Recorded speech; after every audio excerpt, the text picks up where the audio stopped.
안녕하세요. MTN 한결사단의 신은경입니다. 오늘 정말 무난한 옵션 만기일이 끝났는데요.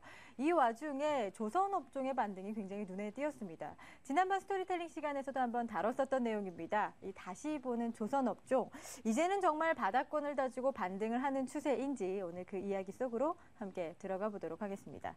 자, 오늘 대우조선해양의 경우에는 마지막 6.14%로 마감을 하면서 상당한 급등세로 마감을 했어요. 이 와중에 여러분들이 좀 집중을 하셔야 되는 건 이 부근대에서 외인과 기관의 동반 수급이 들어오고 있다는 점입니다.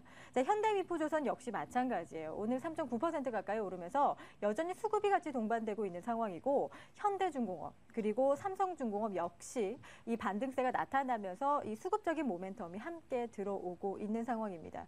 그래서 오히려 한 달 전, 두 달 전보다 지금 이 조선업종의 반등을 조금 더 적극적으로 이야기하는 목소리가 높지 않을까 하는 생각이 드는데요. 실제로 이 조선업황의 흐름들을 좀 보면 이 2011년대까지만 하더라도 드릴십이라든지 LNG선 그리고 대형 컨테이너선 수주가 이어지면서 이 수주 모멘텀이 부각되면서 굉장히 급등을 했었습니다.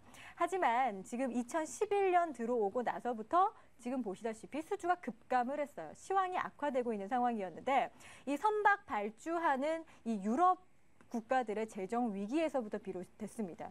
이 수주 둔화 그리고 수익성 하락에 대한 부분들도 마찬가지고, 선박 금융 위축까지 전반적으로 조선업종에게는 호재보다는 악재가 조금 더 많은 시장 흐름들이 이어졌습니다. 그렇다면 지금 현재 이 살짝 반등하고 있는 현재 이 구간대, 이 반등에 대한 진정한 의미를 우리가 어디에서 찾아봐야 될 것인가 하는 부분인데요. 우선은 지금 현재 반등하고 있는 가장 큰 이슈 중에 한 가지는 유럽 재정 위기 완화에 대한 기대감입니다.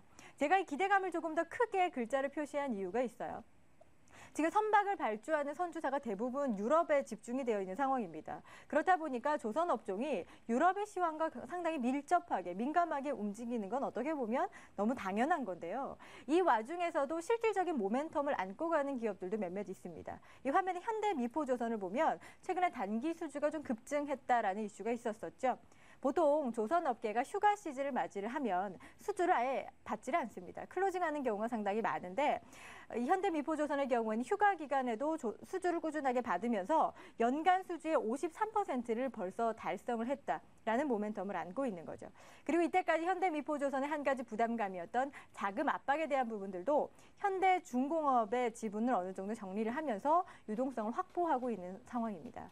자, 그리고 대우조선해양 역시 마찬가지인데요. 오늘 이슈가 떴었죠. 이 대규모 해상 플랜트 계약을 체결했다라는 이슈였었는데, 최대 8척입니다. 이 옵션 계약이기 때문에 이 8척을 전부 다 수주할 수도 있는 거고 아닐 수도 있어요.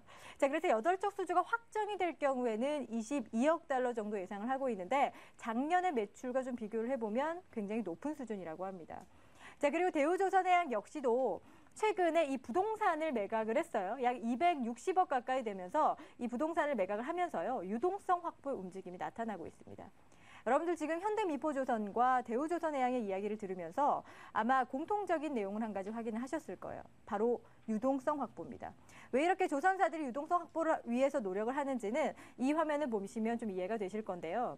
실제로 선박 건조 공정이 총 4단계 정도로 이루어지고 있어요. 그러나 이 4단계 정도의 진행이 되면서 이 수주 금액을 받는 방법이 크게 3가지로 나뉩니다. 이 스탠다드형이라고 해서 100만큼의 비중이면 20, 20, 20, 20, 20만큼 받는 방법이 있는가 하면요. 이 헤비테일이라고 해서 마지막에 이 배를 인도할 때 그때 60을 받고 앞에는 한 10씩만큼 받는 방법이에요. 그리고 마지막이 이 탑 헤비 방식으로 처음에 손수금 들어올 때 60%만큼 들어오고 나머지가 이제 중도금이 들어오는 방식입니다. 실제로 현대중공업의 경우에는 작년에 수주 계약을 했었던 대부분이 바로 이 헤비테일 방식, 마지막에 인도할 때 돈을 많이 받는 이쪽 방식이었기 때문에 그 사이에 유동성에 대한 압박이 굉장히 컸었어요. 그렇기 때문에 지금 현재 업황이 어려운 이 시점에서 살아남을 수 있는 조선사들은 가능하면 현금 유동성이 좀 풍부하게 있는 기업들 위주라는 겁니다. 현금 유동성 확보가 필수라는 점을 좀 기억을 해보셔야 될 것 같아요. 자, 그렇다면 지금 여러분들이 가장 궁금해하시는 건 이 현재 주가의 상승이 앞으로도 이어질까 하는 부분입니다. 과연 지금이 새로운 시작일까? 혹은 한때 반짝일까에 대한 부분들이 많이 생각이 되실 텐데요. 결론부터 좀 말씀을 드리면 저는 우선 이 후자 쪽에 조금 더 중심을 두고 싶습니다. 왜냐하면 지금 조선업종의 특성상 해운업과 반드시 연결돼서 갈 수밖에 없어요. 근데 지금 해운시황의 이 업황 회복이 먼저라는 거죠. 근데 현재 상황이 어떠냐면 이 금융시장의 유동성이 더 이상 기댈 수가 없는 상황이기 때문에 해운사들이 충분한 투자 자금을 마련하기까지는 6개월 이상의 시간이 걸릴 수 있다는 겁니다. 그렇다면 조선 업종 자체의 반등세는 아마 올해 하반기보다는 내년 상반기까지로 좀 미뤄서 보시는 게 좋을 것 같은데요. 이를 좀 반영해서 투자 포커스를 말씀을 드리면 이런 이슈들, 업황이 분명히 반등을 하고 있지는 않지만 바닥권을 확인하고 있단 말이에요. 그렇다면 이 상황에서 우리가 어떤 관점으로 투자를 해야 될까? 우선은 기대감 그리고 수급 모멘텀 둘 다 들어오고 있는 분명 한두 달 전보다는 상당히 투자 심리가 개선된 상황인 건 맞습니다. 하지만 여기까지는 기술적 분석까지예요. 이 기대감과 수급 모멘텀만으로는 추세 반등까지 이끌어갈 수 없다는 점을 반드시 기억을 하셔야 되겠습니다. 결국에는 내년 상반기 이후에 업황 개선에 대한 이 반등, 이 시그널이 나타날 가능성이 상당히 높아 보이는데요. 그 전까지는 아무래도 수주 물량에 대한 부분들을 확인을 하시고 조금 더 유동적인 단기 트레이딩 전략을 구사하시는 게 훨씬 더 좋을 것 같습니다.